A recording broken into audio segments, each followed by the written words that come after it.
সকালবেলা পড়তে গিয়েছিলাম আর বাপি এখন আমায় আনতে চলে এসেছে। বাপি আর মা তো আগের দিনই মুম্বাই থেকে ফিরে পড়েছে। আর এই দেখো, মা মুম্বাই থেকে আসার সময় আমার জন্য কত কিছু জিনিসপত্র এনেছে।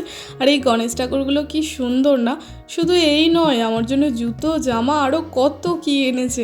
আর এই চাবির রিংটা কত কিউট না? আজকে লাঞ্চে ছিল ঢেঁড়স চচ্চড়ি, ডাল, ডিমের ঝাল আর একটা মাছের ঝাল। বিকেলবেলা দেখি বাপি আর ভাই চলে এসেছে এখন বাগানে, আর আমিও পেছন পেছন চলে এসেছি এখন বাগানে লেবু খেতে খেতে। আর এই দেখো, আমাদের এখন বেগুন গাছ বসানো হয়েছিল, তাতে কি সুন্দর বেগুন হয়েছে। আর এখানে লঙ্কা গাছও বসানো হয়েছিল। সন্ধ্যাবেলা আমি আর ভাই হঠাৎ ঠিক করলাম যে আমরা এখন ফুচকা খেতে যাব, তাই দুজন মিলে এখন চলে এসেছি ফুচকা খেতে। প্রত্যেকবার আমরা এখানেই আসি, এখানে দারুণ টেস্ট হয় ফুচকার। তারপরে চলে এসেছি পার্লারে। এখানে বোন আর মামি আইব্রো করছিল, ওদের তো বিয়ে বাড়ি আছে সামনেই। আর এই দেখো বোনের কাণ্ড, এখন নেল এক্সটেনশন করিয়েছে, তাই মামিকে দিয়ে জুতো পরাচ্ছে আর কি। বাড়ি এসে দেখছি এখানে দি এখন বোনকে মেহেন্দি করে দিচ্ছে, ওর তো সামনেই বিয়ে বাড়ি। তো চলো আজকে ভিডিওটা এই পর্যন্ত, টাটা।